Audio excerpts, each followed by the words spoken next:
এবং তারা বলবে ইয়া লাইতাহা কানাতিল কাদিয়া, আজকের এই মৃত্যুটাই যদি আমাদের জন্য শেষ হয়ে যেত কতই না ভালো হতো।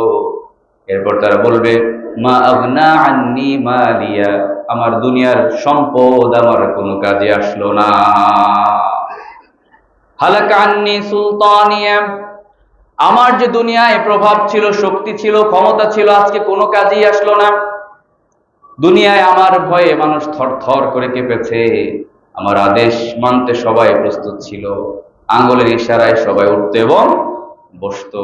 কিন্তু আজকে কি হলো? হালাকা আন্নি সুলতানিয়া, দুনিয়ার আমার সেই ক্ষমতা, আমার সেই ঐশ্বর্য সম্পদ কোনো কাজেই আসলো না।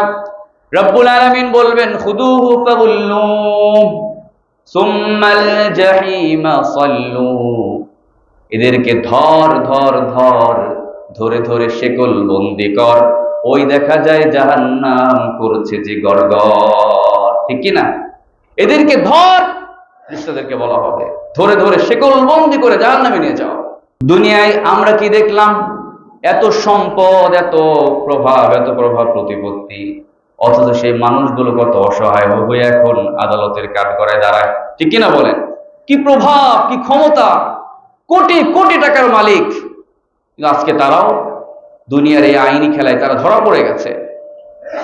দুনিয়ায় যদি মানুষগুলোর প্রভাব কোনো কাজে না আসে, আর in the day of judgement, যেদিন মহাবিচারক হবেন রব্বুল আলামিন, সেদিনই মানুষের প্রভাব, ক্ষমতা, টাকা পয়সা কোনো দাম থাকবে না, কোনো দাম থাকবে না। জাহান্নামীরা নিজেদের হাত তারা কামড়াতে থাকবে, হাতগুলো কামড়াবে, কামড়িয়ে কামড়িয়ে বলবে যে ইয়া লাইতানি ইত্তাখাযতু মা'আর রাসূলি সাবিলা, কেন আমরা রাসূলের পথ অনুসরণ করলাম না, কেন রাসূলের আদর্শ অনুসরণ করলাম না, কেন রাসূলের আদর্শ বাদ দিয়ে মানুষের আদর্শ অনুসরণ করলাম, কেন এমন আদর্শ গ্রহণ করলাম যেটা কোরআন এবং ইসলামের বিপক্ষে। এমন আদর্শ আমরা গ্রহণ করেছি বলেই আজকে এই জাহান্নামের শাস্তি আমাদের ভোগ করতে হচ্ছে। ইয়া লাইতানি ইত্তাখাযতু মা'আর রাসূলি সাবিলা, হায়, কেন রাসূলের আদর্শ অনুসরণ করলাম না, রাসূলের দেখানো পথে কেন চললাম না। 5 নম্বরে আফসোস কি করবে?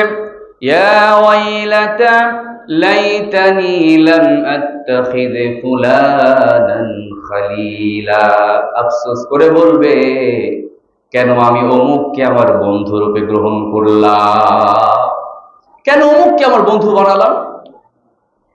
তাকে বন্ধু না বানালে, তার সংস্পর্শে না গেলে তো আমি এভাবে ইসলামের পথ থেকে দূরে সরে যেতাম না, অন্যায় কাজ আমার দ্বারা সংগঠিত হতো না। বন্ধুর প্রভাব আছে না?